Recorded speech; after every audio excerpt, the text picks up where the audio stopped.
Hey everybody, how are you today? Hey, this is Sean. Look, I'm going to keep this pretty brief because I've got some errands that I've got to run. One of which I'm pretty excited about, and I'll tell you here in just a moment. But first thing I want to start with is that many of you have probably seen some of my posts. Those of you that know me closely know that I've started two small business ventures this past year.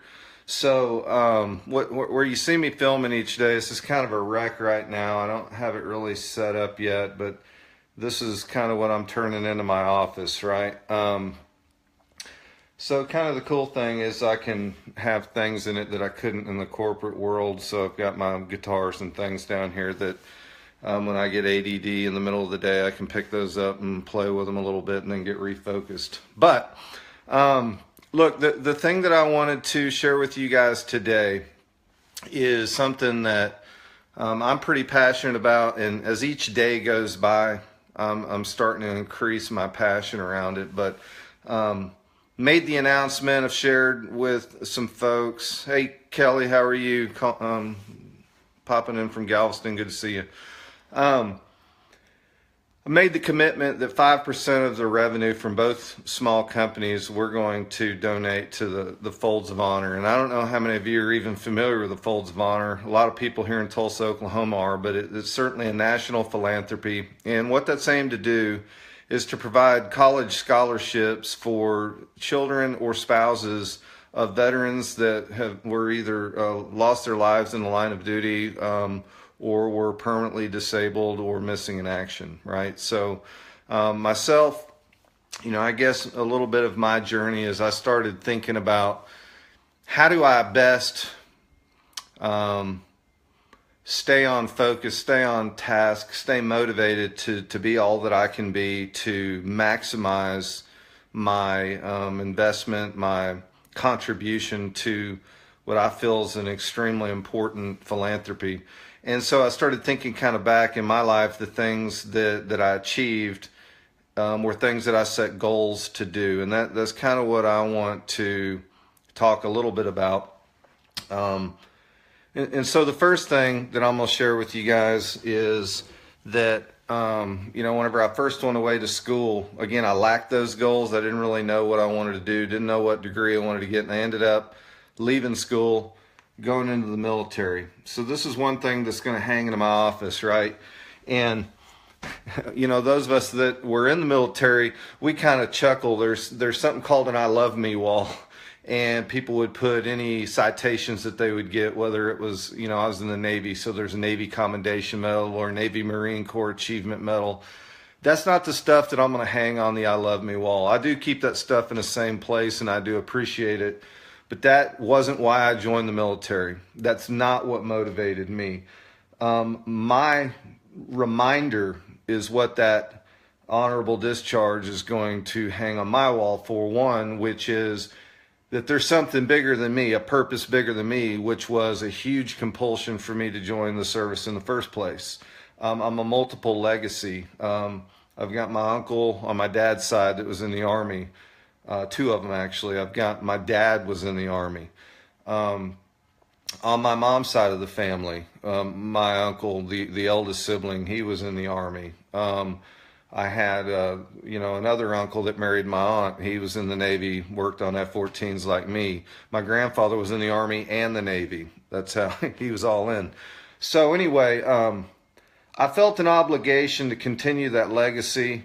But again, I also, especially in the state that we're in right now in our nation, I wanted to give my time and serve my country. So while I was in, though, I still had goals. Well, kind of. I didn't really have a goal what I wanted to be when I got in, so I don't think if I had it to do over again, I might have invested myself a little bit more or a little bit differently in what I achieved while I was in. But my goal was to get in, get the GI Bill, go back to school. And I thought I wanted to coach football and teach English, and that's not what I ended up doing at all. But one thing that I absolutely knew that I wanted to do was go to the University of Oklahoma. Ever since I was a kid on the couch with my dad watching OU football,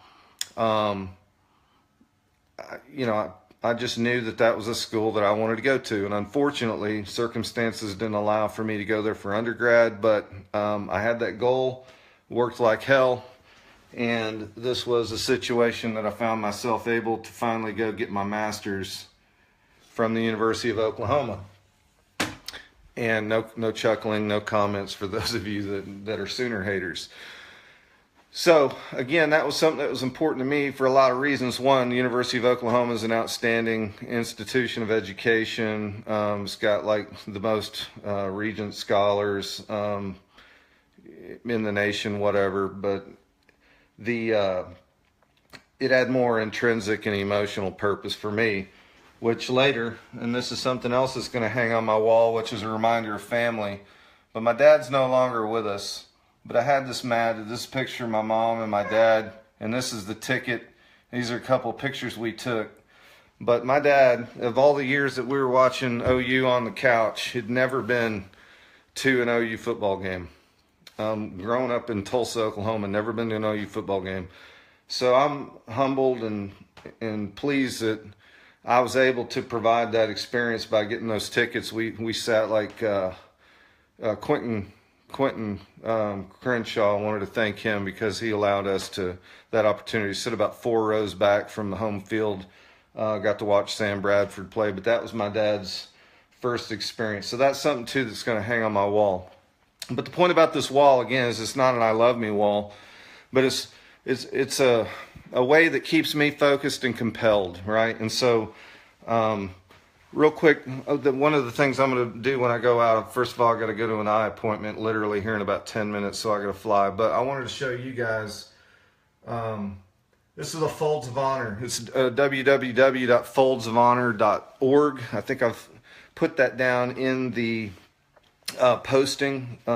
So if you don't know what it is, go check it out and understand what they do, what they're all about. Major Dan Rooney's the guy that runs the thing, and a guy named Ben Leslie is the one that is their VP of working with folks that want to donate. But with that, I'm heading out today to get a frame, and I'm going to print off a page or two of that, and I want to hang up on my wall to remind me every day why I'm doing what I'm doing. I want pictures of the recipients. And talking to Ben, I asked him, I said, how much does it cost to send or provide one scholarship? And the answer he gave me was $5,000. So, and it's an ongoing deal, right? But so my 1 year goal is to at least provide one scholarship. So that's going to be the $5,000. I've got a 3-year goal to get into the Friends of the Folds, which is a $25,000 donation. So hopefully, I grow my business enough that I'm in a situation financially where I can meet or exceed that goal.